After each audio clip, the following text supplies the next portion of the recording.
দর্শকবৃন্দ, আন্তর্জাতিক অঙ্গনে বড় ধরনের নড়াচড়া। মধ্যপ্রাচ্য থেকে আফ্রিকা, এমনকি দক্ষিণ এশিয়ার নিরাপত্তা মহলেও এসেছে নতুন বার্তা। আজকের নবকলি স্টুডিও নিউজে আমরা তুলে ধরব বিশ্বের 5টি সবচেয়ে আলোচিত ঘটনা। 1. সৌদি অনুরোধে সুডান যুদ্ধে হস্তক্ষেপে রাজি ট্রাম্প। বিশ্ব রাজনীতিতে চাঞ্চল্য।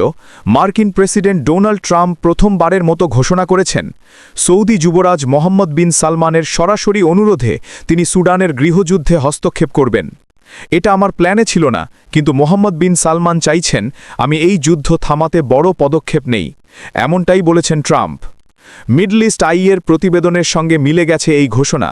সৌদি ইউএই সম্পর্কের টানাপোড়েন আর আরএসএফকে নিয়ে আমিরাতের সমর্থন, এসব কারণে সৌদি আরব এখন চাইছে যুক্তরাষ্ট্র সরাসরি ভূমিকা নিক। ট্রাম্প আরও বলেছেন, সুডানের যুদ্ধ নিয়ন্ত্রণের বাইরে আমরা কাজ শুরু করছি। বিশেষজ্ঞদের মতে এটি সৌদি আমিরাত প্রতিদ্বন্দ্বিতায় যুক্তরাষ্ট্রকে টেনে আনার বড় কৌশল। 2. গাজায় আবার ভয়াবহ ইসরায়েলি হামলা, 33 নিহত। জাতিসংঘে ট্রাম্পের প্রস্তাবিত গাজা উদ্যোগ গ্রহণের মাত্র 48 ঘণ্টার মধ্যেই আবারও ভয়াবহ আঘাত হানল ইসরায়েল। বিমান হামলায় অন্তত 33 জন ফিলিস্তিনি নিহত, এর মধ্যে 20 জন নারী ও শিশু। দক্ষিণ গাজার খান ইউনিসে আশ্রয় কেন্দ্রে তাঁবু লক্ষ্য করে বোমা হামলা চালানো হয়। আহত হয়েছেন 70-এরও বেশি। হামাস বলছে এটি পুনরায় গণহত্যা শুরু করার চেষ্টা। একই সময়ে ইসরায়েল লেবাননেরও ধারাবাহিক আক্রমণ চালাচ্ছে, আর নেতানিয়াহু দেখা করছেন স্টিভ উইটকফ, জ্যারেড কুশনার সহ মার্কিন ব্যক্তিত্বদের সঙ্গে। 3. হোলোকাস্ট শিক্ষা বনাম গাজা, যুক্তরাষ্ট্রে নতুন বিতর্কে আগুন। ওবামার সাবেক বক্তৃতা লেখক সারা হুরুইচের বক্তব্য যুক্তরাষ্ট্রের ইহুদি সমাজে তীব্র বিতর্ক সৃষ্টি করেছে। তিনি বলেছেন, তরুণরা এখন হোলোকাস্টকে এমনভাবে ব্যাখ্যা করছে যেন দুর্বলদের পাশে দাঁড়ানোই মূল শিক্ষা। ফিলিস্তিনিদের প্রতি সহানুভূতি সেখান থেকে আসছে।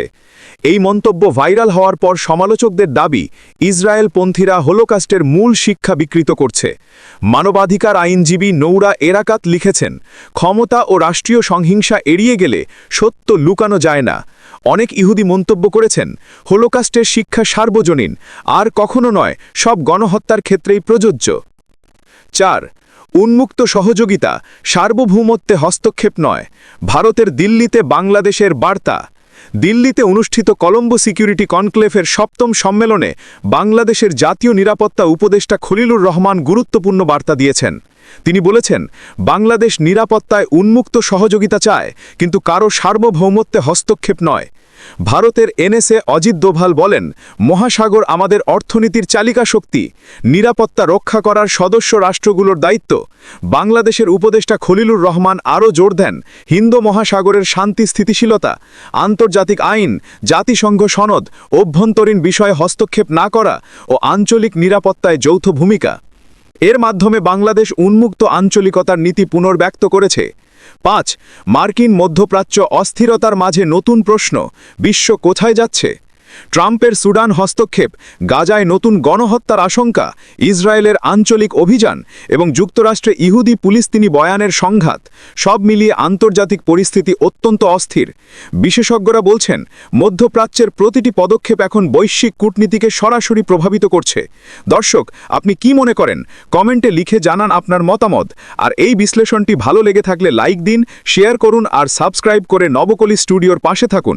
সচেতন সমাজের পথে একসাথে হোক পথ চলা। আল্লাহ হাফিজ।